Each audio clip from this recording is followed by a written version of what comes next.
सरकार के दो अंगों को, कार्यपालिका और विधायिका। आज हम पहुंच गए हैं सरकार के तीसरे अंग पर, जो है न्यायपालिका। हमने पहले भी जाना कि जब दो राज्यों के बीच, जब संघ और राज्यों के बीच कोई विवाद हो या फिर संविधान के प्रावधानों की रक्षा की बात हो, तो न्यायपालिका के पास बहुत सारी शक्तियां हैं। हमारे मूल अधिकारों की रक्षा के मामले में भी न्यायपालिका एक शक्तिशाली अंग है सरकार का। तो चलिए आज जानते हैं अपन न्यायपालिका के बारे में अपनी पुस्तक भारत का संविधान, सिद्धांत और व्यवहार के अध्याय संख्या 6 में। क्या क्या जान पाएंगे इस अध्याय के अध्ययन के बाद? इस अध्याय के अध्ययन के बाद आप जान पाएंगे न्यायपालिका की स्वतंत्रता का अर्थ, अधिकारों की सुरक्षा में भारतीय न्यायपालिका की भूमिका, संविधान की व्याख्या में न्यायपालिका की भूमिका और भारत की संसद और न्यायपालिका के आपसी संबंध।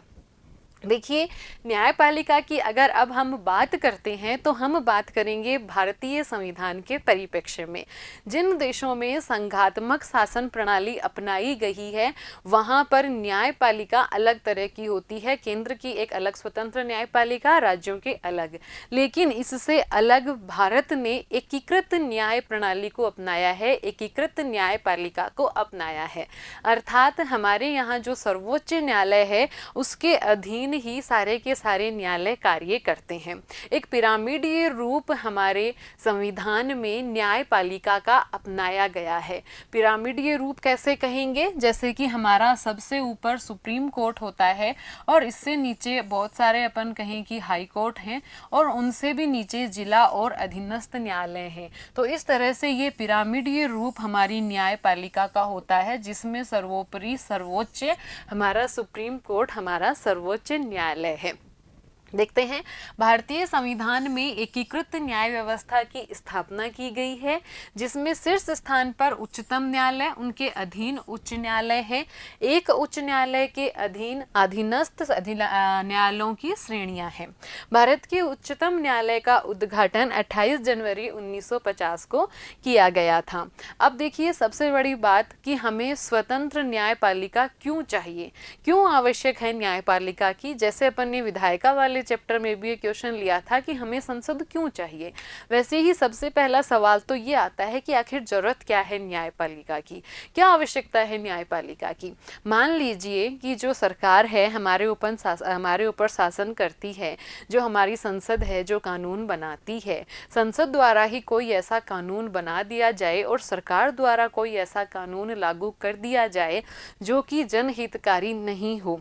मान लीजिए कि सरकार द्वारा ये कानून लागू कर दिया गया कि किसी एक धर्म विशेष का ही हम सबको पालन करना है, इसके अलावा हम किसी अन्य धर्म का पालन नहीं कर सकते, जबकि हमारा संविधान तो हमें धार्मिक स्वतंत्रता का अधिकार देता है। लेकिन सरकार है, सरकार के पास अधिकार हैं, शक्तियां हैं, उसने लागू कर दिया कानून, मतलब कर दिया, और अगर आप उसका पालन नहीं करेंगे तो आपको दंडित किया जाएगा। अब क्या कर लेंगे आप?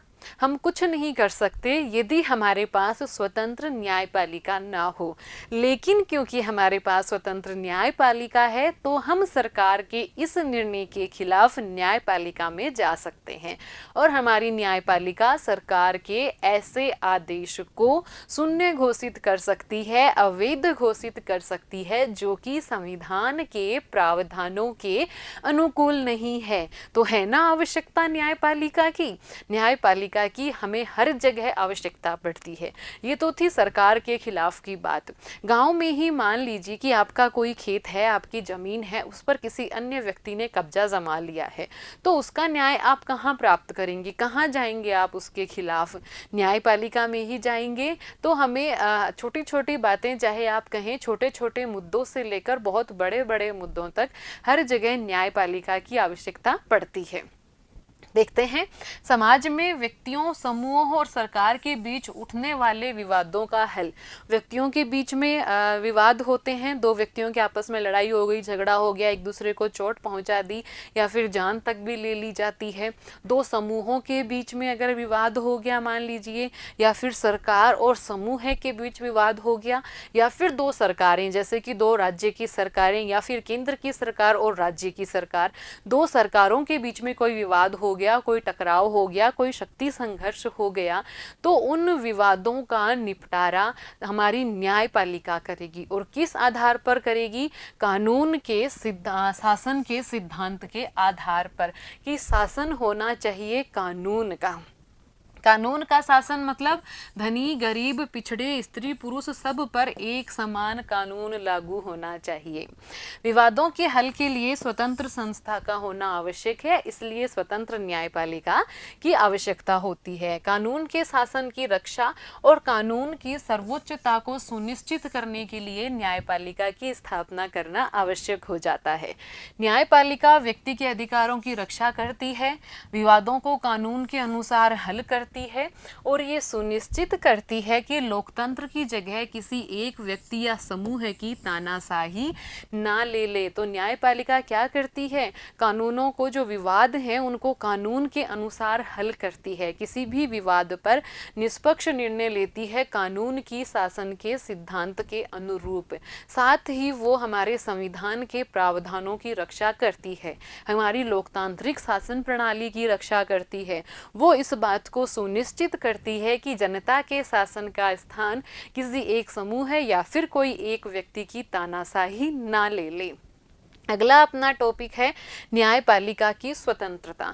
तो न्यायपालिका की स्वतंत्रता के बारे में हमने बहुत बार जाना है। हमने अपने जो संविधान की विशेषताओं में भी जाना था कि न्यायपालिका की स्वतंत्रता हमारे संविधान की एक विशेषता है। हमारे संविधान ने न्यायपालिका को स्वतंत्र बनाने के प्रयास किए हैं। क्यों किए हैं ऐसे प्रयास? ताकि न्यायपालिका स्वतंत्र रूप से, निष्पक्ष रूप से निर्णय दे सके। मान लीजिए हमारी न्यायपालिका है, वो अपने हर एक कार्य के लिए हमारी सरकार पर निर्भर हो। जैसे कि न्यायाधीशों के वेतन भत्ते हैं, वो सरकार पर निर्भर हो। न्यायाधीशों की अगर नियुक्ति करनी है या फिर उनको हटाना है, वो हमारी सरकार पर निर्भर हो कि सरकार की जब मर्जी आए वो किसी भी व्यक्ति को न्यायाधीश बना सकती है, और जब मर्जी आए सरकार किसी व्यक्ति को उसके न्यायाधीश के पद से हटा भी सकती है। तो क्या कोई भी सरकार किसी ऐसे व्यक्ति को न्यायाधीश के पद पर बैठाएगी जो उनके खिलाफ कोई निर्णय दे दे? ऐसा कभी नहीं होगा ना। और क्या वो न्यायाधीश जो कि सरकार के प्रसाद स्वरूप पद प्राप्त किया है जिसने, क्या वो निष्पक्ष होकर सरकार के खिलाफ जो मुद्दे आए हैं उन पर निष्पक्ष होकर अपना निर्णय दे पाएंगे? तो इसलिए हमें स्वतंत्र न्यायपालिका की आवश्यकता है, ताकि न्यायपालिका की निष्पक्षता बरकरार रह सके। तो अर्थ क्या होता है स्वतंत्र न्यायपालिका का? अर्थ होता है सरकार के अन्य दो अंग विधायिका और कार्यपालिका न्यायपालिका के कार्यों में किसी भी प्रकार की बाधा ना पहुंचाएं, ताकि वह ठीक तरह से निष्पक्ष होकर न्याय कर सके। अर्थात न्यायपालिका अपने कार्यों में पूरी तरह स्वतंत्र हो, उन पर किसी भी प्रकार का आर्थिक, राजनीतिक, किसी भी प्रकार का कोई दबाव ना हो, और सरकार के अन्य दो अंग किसी भी तरीके से न्यायपालिका के कार्य में हस्तक्षेप ना कर सके। इस तरह के प्रावधान होने चाहिए कि वो न्यायपालिका के किसी भी काम में हस्तक्षेप ना हो, ताकि न्यायपालिका निष्पक्ष रूप से कार्य कर सके। न्यायपालिका को अगर सरकार के खिलाफ भी निर्णय देना हो तो न्यायपालिका बिना किसी बाधा के अपना निर्णय निष्पक्ष रूप से दे सके। तो ऐसी स्थिति कहलाती है न्यायपालिका की स्वतंत्रता, यानी हमारी स्वतंत्र न्यायपालिका। सरकार के अन्य अंग न्यायपालिका के निर्णयों में हस्तक्षेप ना करें, न्यायाधीश बिना भय या भेदभाव के अपना कार्य कर सकें। अब देखिए न्यायपालिका की स्वतंत्रता के लिए क्या क्या प्रावधान हमारे संविधान निर्माताओं ने किए। हमारे संविधान निर्माता इस बात को बहुत अच्छे से जानते थे कि स्वतंत्र न्यायपालिका है वो ही हमारे संविधान के उद्देश्यों को, मूल्यों को जीवंत रख पाएगी। हमारी जो स्वतंत्र न्यायपालिका है वो ही सरकार के जो अपन कहें कि सत्ता लोभी, सत्ता लोलुप लोग हैं, उनको तानाशाह बनने से बचा पाएगी। कौन? हमारी न्यायपालिका। नागरिकों को दिए जाने वाले मूल अधिकारों की रक्षा कर पाएगी हमारी न्यायपालिका। लेकिन कब कर पाएगी? जब हम स्वतंत्र न्यायपालिका की स्थापना करेंगे। और स्वतंत्र न्यायपालिका की स्थापना के लिए हमारे संविधान में बहुत से प्रावधान किए गए हैं। देखते हैं वो प्रावधान कौन कौन से हैं। सबसे पहले तो प्रावधान है न्यायाधीशों की नियुक्ति में विधायिका शामिल नहीं है। मतलब न्यायाधीशों की नियुक्ति करने में जो व्यवस्थापिका हमारी संसद है वो अंग शामिल नहीं होता है।